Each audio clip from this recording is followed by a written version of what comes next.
Hi, my name's Graham Ianson. I'm going to be conducting a series of lectures on consultative selling and relationship management. I've been selling all my working life. For the first 20 years that I was working, I was in the textile industry and sold across the globe. For the last 20 years, I've been helping people like you look after your clients and conduct more profitable business for your companies. I've been working in over 30 countries over the last few years, working with different cultures and different types of people.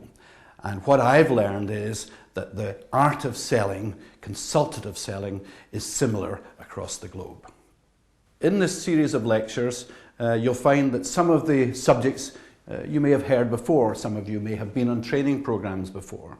Some of it may appear to be common sense, but all of it will be useful in making you a more effective salesperson and relationship manager. So what this first lecture is going to be about is about introducing yourself to a new client, to a potential client, meeting them for that first time. And it's such an important part of selling because first impressions are so important. Before we actually begin talking about the introduction itself, let's have a quick definition of what consultative selling is. I see consultative selling as selling ideas or a series of different products rather than individual product selling. So a consultative sale is one where you're selling very often a concept. For those of you in the finance sector, for example, you want to work with your clients on a range of products. And so you've got to get to know their business and become their trusted advisor. That is your ideal situation. If you're in some of the other industries, whether it be the automotive industry or IT, very often consulting is very much part of the business. You have to get to understand the problems that clients have, and you end up becoming a problem solver. Rather than just selling individual products, you are in fact becoming, hopefully in the long term, their trusted advisor, and it's a long-term profitable relationship for both parties. So, when you are going to seek out a new potential client, the most important moment is when you meet them for the first time and you have to create a good impression. How do you do that? For any salesperson or relationship manager, you need to establish your credibility at the very earliest opportunity when you're working with a new potential client. How do you establish credibility? Well, you know when you meet somebody who is credible because they have a confidence about them. And you have to prove, if you like, that confidence right at the beginning of that first meeting. In order to establish credibility, anyone would have to establish the credibility of their company and of the individual, that's you, and also the credibility of the role that you have within the company. Now, some of you will be members of companies who are household names. And you may think, well, they know who the company are, we're well known, our brand is known across the globe, therefore we don't need to introduce it. Well, you're only partly correct. Of course, you want to use that great name if you have one, but more importantly, you need to tailor the service that you're going to be providing to the client. If you were Coca-Cola, for example, it's fine, it's the greatest name, perhaps I still understand, is it the number one or the number two brand in the world?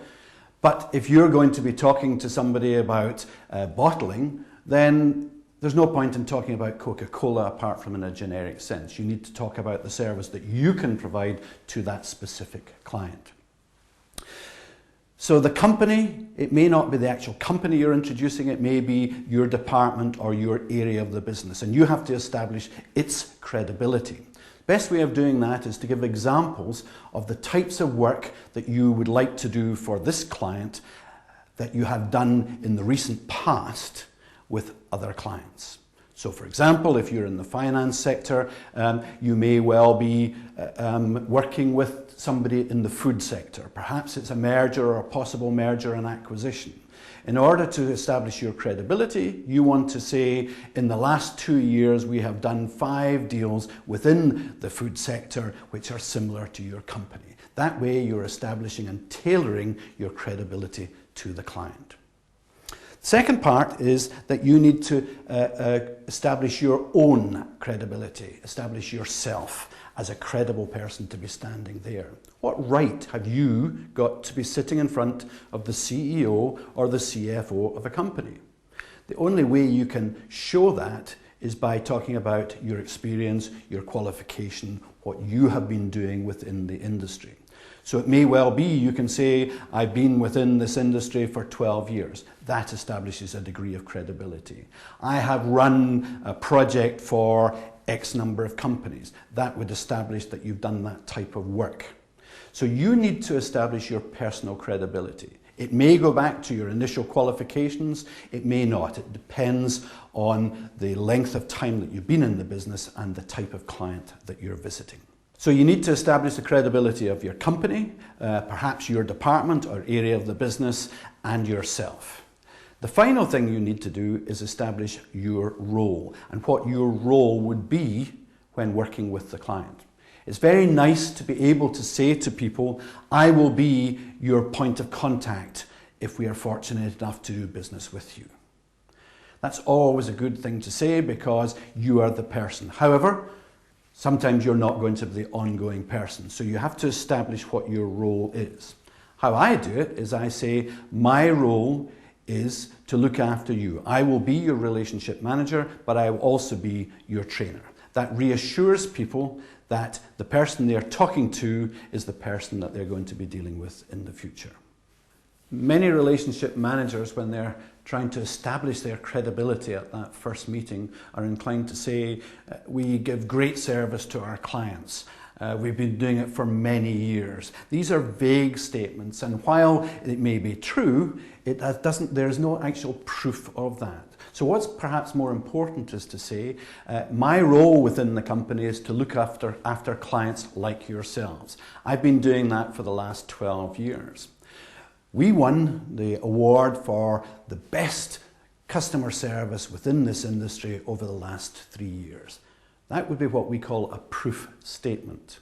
It's very important that you prove any claims that you have made, not just make wide statements about how great the company is. Proof statements are incredibly important. The law of credibility says, don't say anything that you can't prove and be able to prove anything that you say. It's a very, very good adage for any relationship manager. So when you are thinking about introducing yourself to a client, how long should it take? Well, to be quite honest with you, not too long. I would say at a meeting where you're introducing the company for the first time, you've made the appointment yourself perhaps, I would have thought about 1 minute to 2 minutes to introduce yourself. What I generally do when I start introducing myself to a client at the beginning, having done the small talk and things like that, is I would say to them, as you'll remember, the purpose of this meeting was just to explore if there are any possibilities of the services that we provide being of value to your company. So what I thought I would do first is just a brief introduction to myself and my company, and then more importantly find out more about your business. So that's how I would introduce myself and introduce the idea of the introduction itself. I would then be about 1 minute to 2 minutes establishing the company's role, my role, and my own experience. Then what you do is you go on to asking questions of the client. Now, in future seminars, in future lectures, we're going to be doing the actual structure of that first meeting. We're also going to be doing how you ask those questions and how you get the client to talk to you. But let's go back to the establishing of your credibility and how long it takes. I would say you need to have a very clear idea of your introduction. You need to have proof statements within that, and you need to practice it. I've been doing this for over 20 years. I've been selling for more than 40 years, but I've been selling in a structured way, if you like, for 20 years. And I always know what I'm going to say ahead of time. I tailor it to the individual company that I'm going to, but I know what I'm going to say and I know how long it's going to take. So, in conclusion, what you need to do is practice your introduction. Make sure that you introduce your company or your department or both. Make sure that you make your role clear and give your experience so that you have a credibility and an ability to stand up or sit in front of the CEO or the CFO of that business. Make sure you've got proof statements and make sure that you are ready to establish yourself as a credible relationship manager to work with your clients. I'm going to look forward to working with you more on the structure of a meeting, and I suggest that you move on to that particular lecture next. Thank you very much.